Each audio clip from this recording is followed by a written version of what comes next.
Since nakalagpas na kami ng immigration, pwede na ako mag-vlog. We're going to Taiwan! Let's go!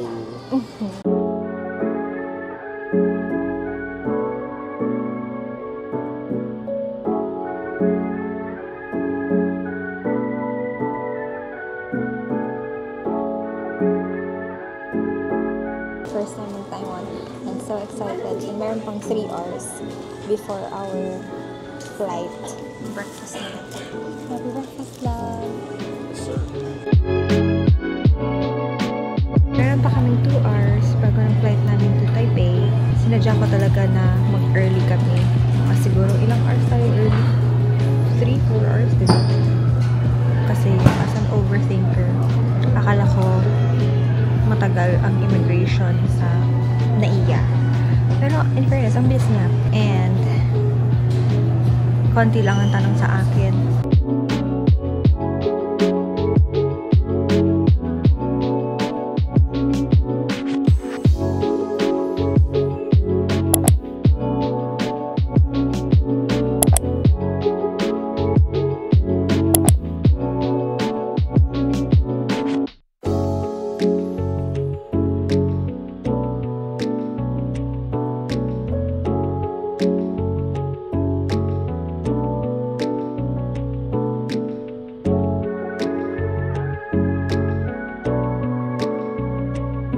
Excited ako sa stamp.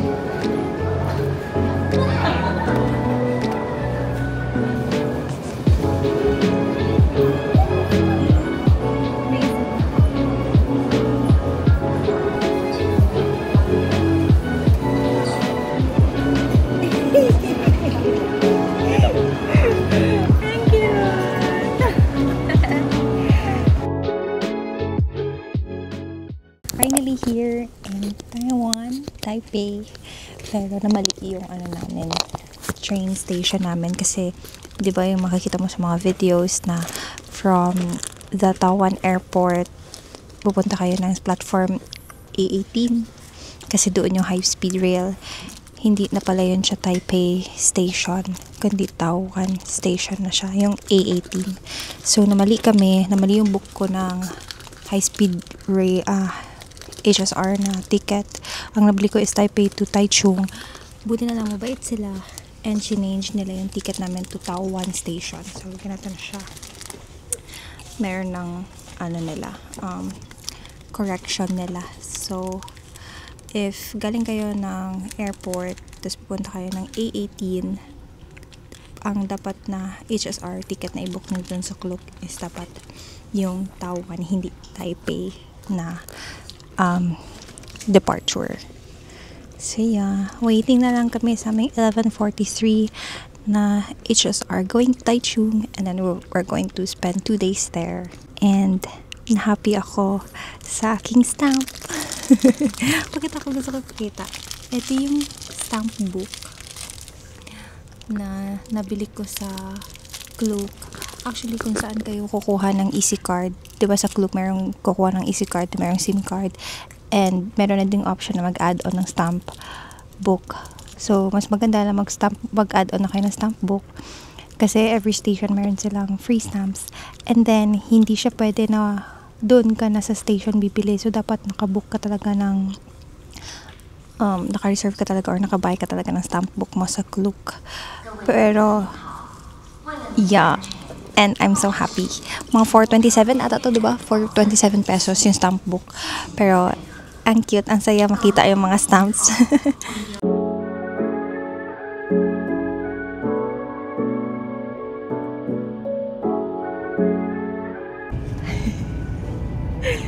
Tumakbo kami kanina.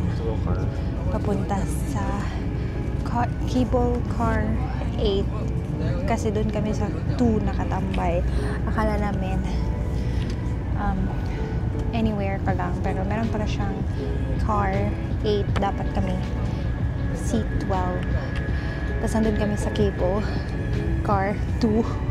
Grabe takbo namin. Kaya na. But finally, we're going to Taichung. And first time ko mag high speed rail.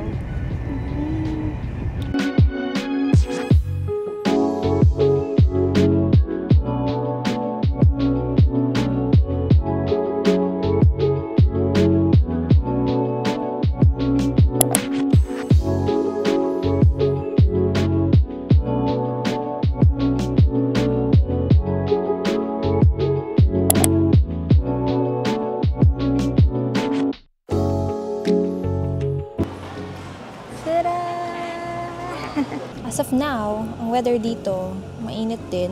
Parang same lang sa kainit sa Pilipinas. Or, mas mainit pa na.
Grabe, kasarap na food.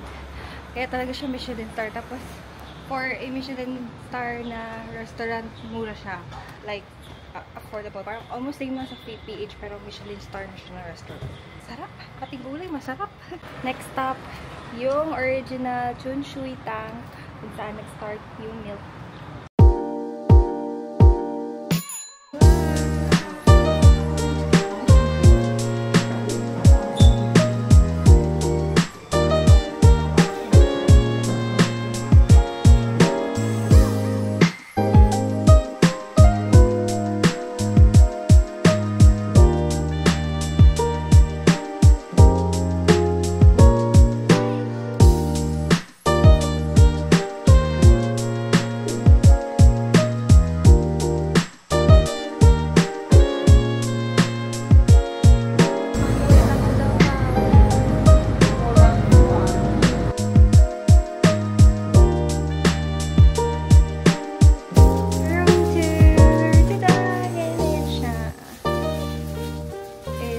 Everything that we need. Okay, so nakanap na kami, naka-charge na kami ng mga gadgets namin, and we're on the way to Miyahara. And uunahin namin ang dessert shop bago ang dinner namin, kasi mag-dinner kami sa another famous night market dito sa Taichung. And isa sa mga nagustuhan ko dito sa Taipei, I mean sa Taiwan, sa Taichung so far, pero tingnan natin sa Taipei. Pero so far, sumusunod yung mga tao sa time na mag-walk. Hindi sila nag-jaywalk, and then tumatawid lang kung saan dapat tumawid. And then, Traffic rules. Yeah. And then, kahit na walang sasakyan, talagang hintayin na mag-green light yung sa pag mag-walk. Disiplinado. Sana all. Sana ganun din ang Philippines.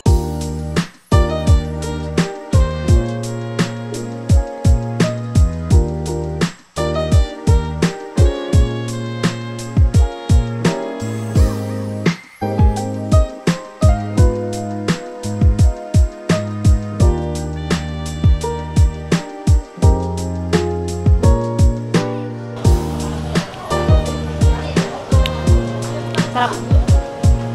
Nauna pa yung ice cream namin, yung dessert namin, kaysa sa dinner. 9 o'clock ako siya mag-close. Unahin natin ito.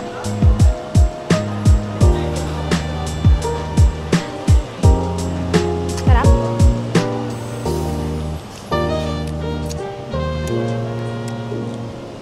Sarap yung chocolate. Nahulog.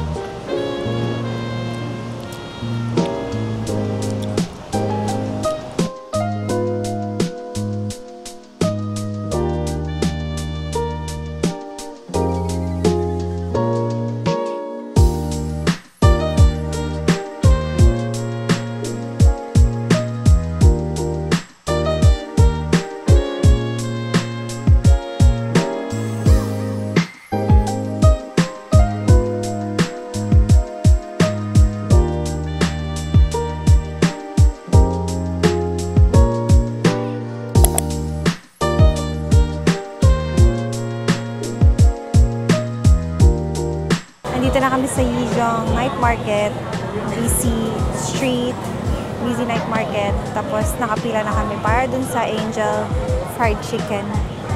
Sana worth it!